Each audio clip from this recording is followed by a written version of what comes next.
I am very, very Tory, and in ways that you may not be, and in ways that Michael Gove isn't, for example.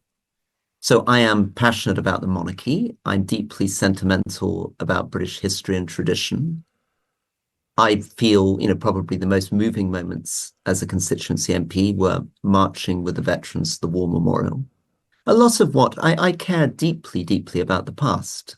And I think that's something that I feel every day when I'm working with Alistair. He tends to think the past is something to be swept away. He tends to be embarrassed by it and wants to move forward into some Blairite vision of a modern Britain.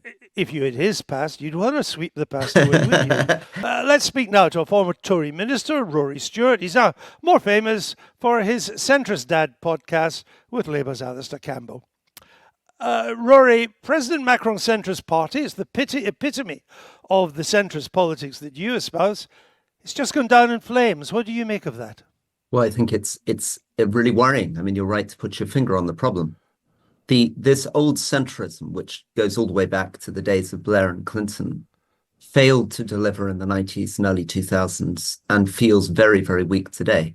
So we seem to be stuck with a question of either a populist alternative, which doesn't deliver either, or a vacuum for ideas in the middle. And I agree with you that the risk for Keir Starmer is that it feels like he's going for some version of austerity light, and he could be very unpopular in 5 years' time, and that could then lead to the revival of a kind of populist right in Britain. So where are we? Where does that leave us? I mean, can you point to any country in Europe where your kind of, I don't know whether it is still centre-right politics, but your sort of centrist politics is coming to the fore? Or almost everywhere, haven't you been eclipsed by the populist right? Well, there seems to be cycles, don't there? So some of the countries that experimented with populism, particularly places like Poland, Greece, and Spain, have swung back to the centre. So the Greek Prime Minister is a kind of almost what Rishi Sunak wanted to be, a sort of relatively technocratic person with a background in banking, quite socially liberal, who seems to have dominated Greek politics. Spain, too, the extremist parties to be marginalised, the moderate parties have come through again. But in these big countries, Germany, France, Britain, we're in real trouble, I think. If you are at your position in the political spectrum, I can think of a distinctive policy or position that one nation Tories, which people like you used to be called, now have. Can you? I'd argue decentralization, which is a kind of pompous way of saying that the basic problem with both the old Blairite vision of the world and the problem with the populists is that they're both centralizers. They're people who basically believe in concentrating power, industrial strategies, protectionism. So I think the most radical thing that we should be pushing for as an alternative is to push power much further down. But decentralization is not really a policy, it's a process. Because, that was one of the arguments for Scottish devolution. I don't think we're going to follow that under great success. Well, I think the theme generally of putting democracy closer to voters, having proper local mayors that are directly accountable, making industrial strategies in Manchester and Birmingham instead of in London. These things are probably the key to actually getting democracy in our economy going again. Well, France has proper local mayors, directly elected, with a lot of power. That's decentralized, and France has just gone populist right. Yeah, well, France is interesting, isn't it? Because on the one hand, it's got that, which is great. I love the French mayors, but it's unbelievably centralized around the presidency. I mean, part of the problem is Macron behaves like Napoleon or Louis XIV. And when he talks about industrial strategy, it's all about these kind of big ideas coming out of Paris. There's very, very little sense in many of these towns which are voting for Marine Le Pen that they have much economic future. And maybe you're right, Andrew. Maybe the fundamental problem here is economic, that the problem we're facing from every side is that liberal democracies don't seem to be delivering decent public services, don't seem to be improving people's living standards. So working out how we get back to that, and that could be planning. For someone like me, it would be rejoining the customs union. It would be harnessing AI. These are my attempts to try to think what it might be to get some economic action. Without that, I think democracy is in trouble. So who will you be voting for on Thursday? I have not yet decided, Andrew. I usually panic pathetically in the I ballot mean, booth. last week you were telling the Guardian, or even before last week, that you were hovering over Labour, but also thinking of the Greens and the Lib Dem. You must have made up your mind by now. It's Monday. I should do, shouldn't I? I've got only 3 days to go. So I'll who is work it? out when I no no. I'm one of those horrible 20% I of mean, the people that nation is remains waiting here. I undecided. mean, the nation is Are waiting to you hear do you which way tell us, Rory Andrew? Stewart. Do you tell us, Andrew, who you vote for if I put you on my show? I've now come to the Adam Bolton position that people Uh-huh. in my position are better not to vote. Right, there we are. Uh, Put not to so vote. so I Goodness. Oh well. so Oh I, well. I Okay. I've just told you what I'll do. So now it's your turn.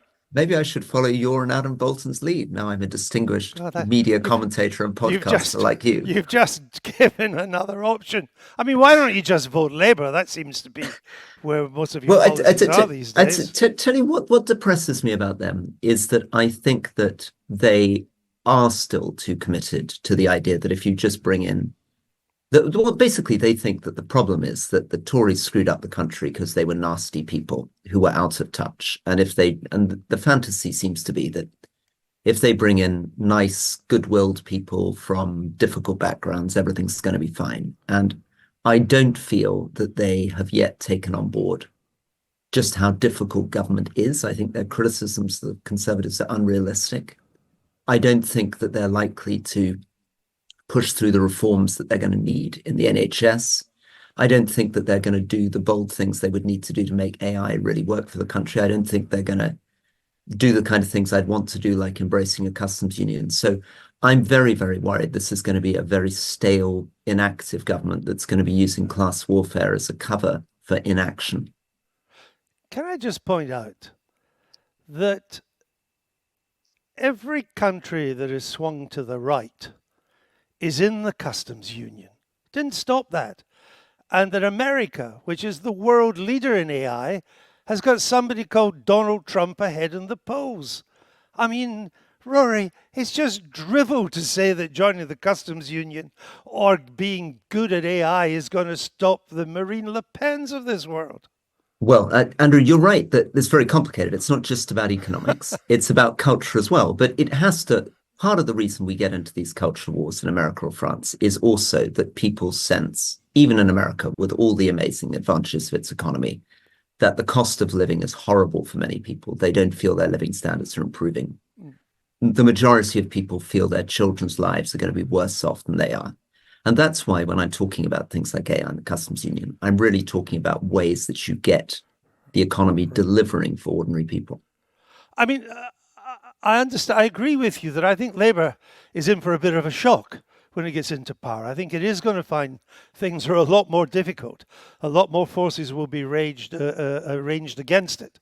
That it hasn't thought through a lot of what it is. I understand all that.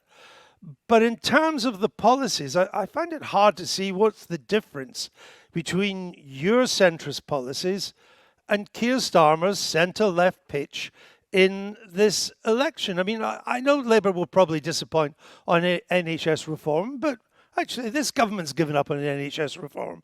So why not give them a chance? Give them a vote. Yeah, give them a chance, give them a vote. Well, it's a good promotion. I think the challenge to Labour then would be, what are they going to do, for example, on being open in terms of trade? Are they going for protectionism? Are they going to put tariffs on Chinese electric vehicles? Or are they going to push ahead with letting consumers buy electric vehicles cheap? Are they going to try tariffs on? They're going to put tariffs on because they're going to build electric vehicle factories. They're going to build gigafactories. The battery is 40% of an EV's value. America's put tariffs on. Europe is putting tariffs on. So of course we're going to put tariffs on. Probably put your finger on where I'm not going to be voting Labour, because I believe in much more open trade and I'm very suspicious of these kind of central industrial policies. But I'm much more of a Tory. But your much revered European Union has put tariffs on. Yeah, I think it makes a difference whether you are in a market of hundreds of millions of people or whether you are the UK. But I think it's extremely foolish for the UK to believe that it's going to be able to build battery factories to defeat the world. One more question, then we're going to take a break and come back to you. I mean, I saw you complain that Labour's recipe for growth is, quote, you were very Thatcherite. Low taxes, small government, balance the books. I mean, have you read Labour's manifesto? Has Alistair Campbell spiked your coffee? Labour is none of these things.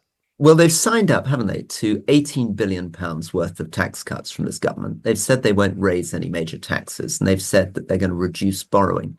It's not low taxes. The tax burden's at the highest since I was born, and that wasn't yesterday. Yeah, but they're sticking with that. They're not raising those taxes. With the highest tax burden in over 70 years. Well, a conservative tax burden which they're keeping, an austerity tax burden which they're retaining. So they're sticking with that, so not low tax. Small government, their whole industrial policy involves the expansion of government. Great British Energy, that's going to be state-owned. The National Wealth Fund, that's going to be state-owned. Investment subsidies, if you business does what the government wants. I mean, that is French-style labour laws. I mean, what bigger government do you want?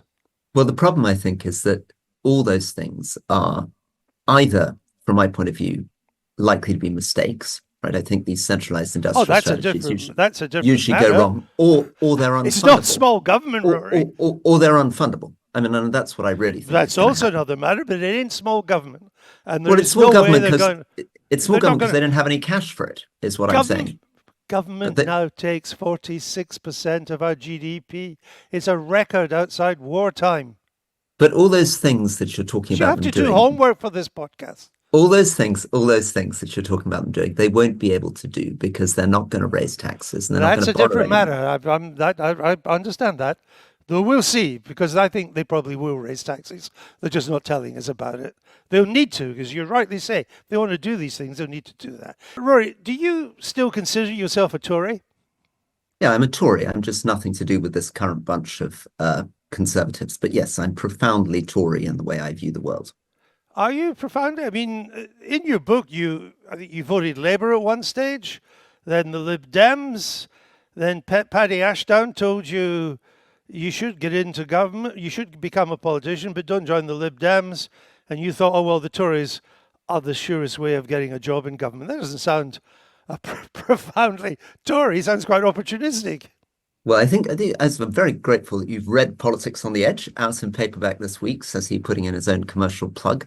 I think a lot of the book, thank you. A lot of the book is about the ways in which I think I am very, very Tory, and in ways that you may not be, and in ways that Michael Gove isn't, for example.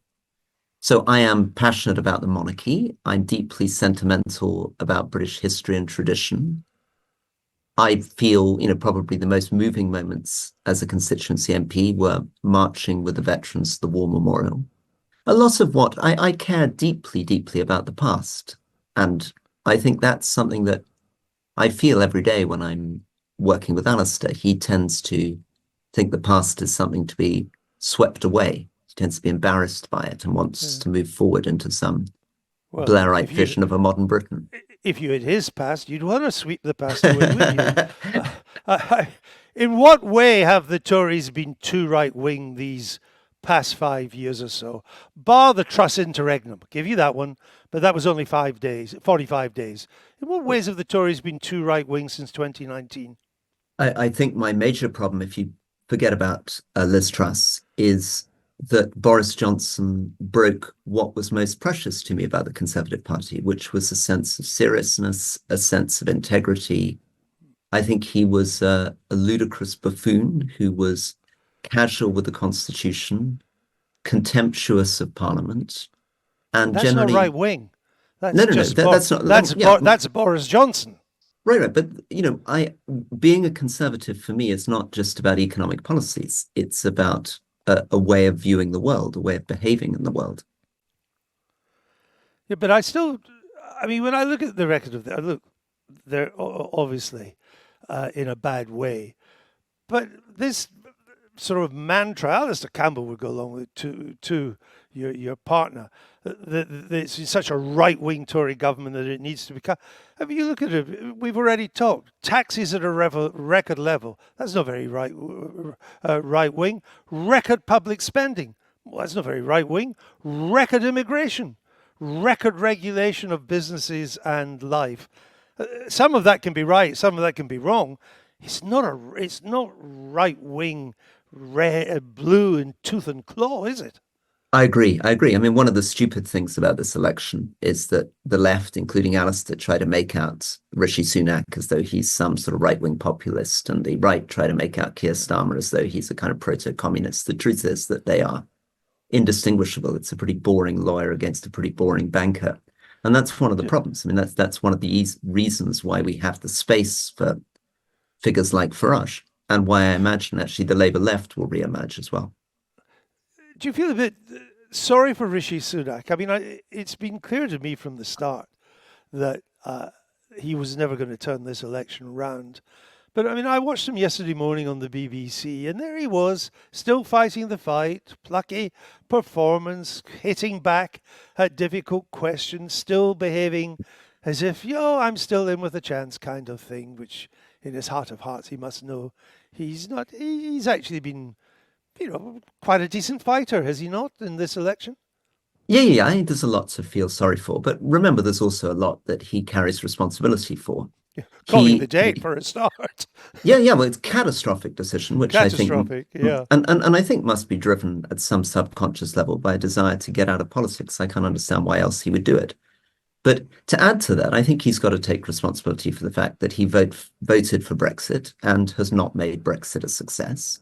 He endorsed Boris Johnson. He failed to separate himself properly from either Boris Johnson or Liz Truss, which might have given, if he'd done that, that might have given an opportunity for people like me to come back into the party. If we'd sensed that he recognized and acknowledged how badly wrong we'd gone with the misbehavior of Boris and the reckless financial policies of Liz Truss, there might have been a chance to regain the centre ground, instead of which he ceded it all to Keir Starmer the ludicrous bungled Rwanda policy is another example of his flaws. I mean, he's been unable to convey a sense of vision, a sense of what his values are. What he's come across at is a sort of able technocrat, but he has never managed to stand for a vision of conservatism. Do you share the widespread view, I'm assuming you do, that the Tories are heading for a thumping on Thursday? Yes, and I'm afraid that they deserve it, that this country would not benefit from more conservative government. Right. So will you play a part? Are you minded to do so? Do you have the stomach to do so in rebuilding the Tory party, or have you moved on from there? Well, I'm investing in trying to support and campaign for moderate conservative candidates because I want to try to defend and keep alive the one nation tradition. So I'm out there backing Alex Chalk, Gillian Keegan, Victoria Prentice, who's the Attorney General. Sorry, these are maybe not names necessarily that everybody listening knows, but will you play your part afterwards? Because there could be quite a civil war for the soul of the Tory party. It could even start on July the 5th.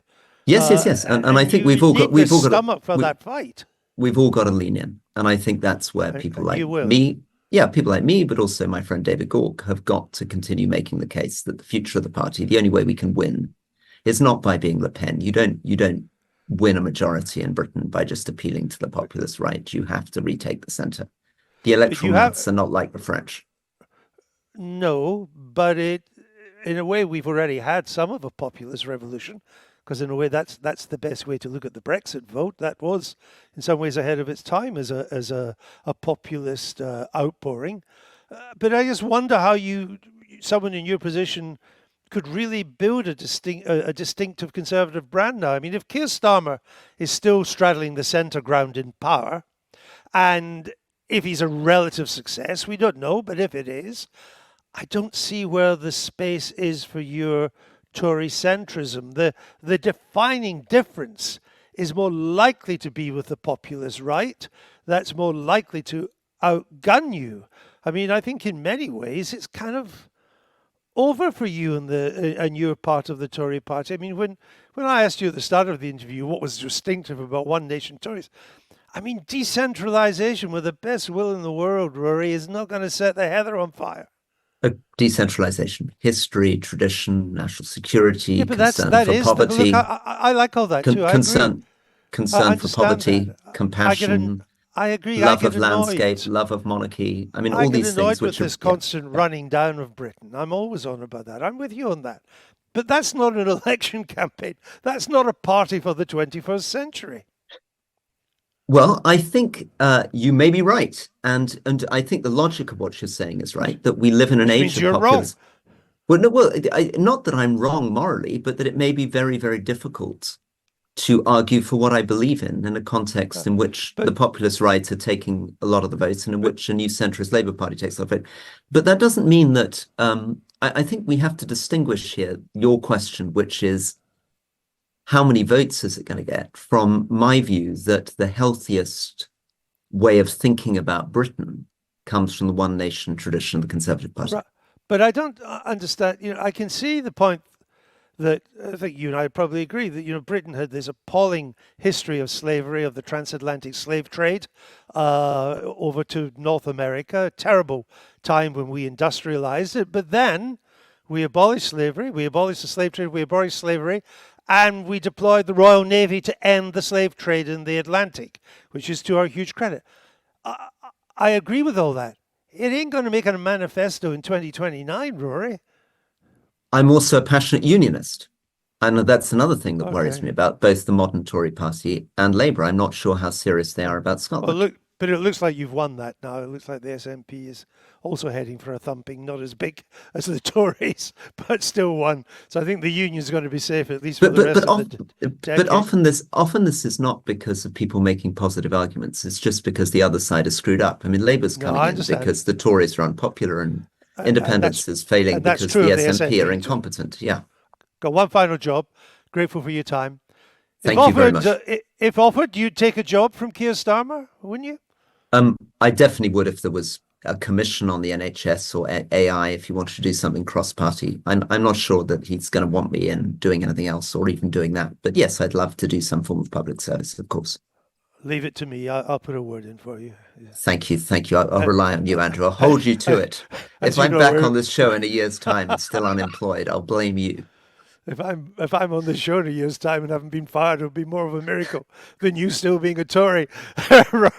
Rory Stewart, thanks for joining me today. Thank you. Thank you, Andrew. Bye bye.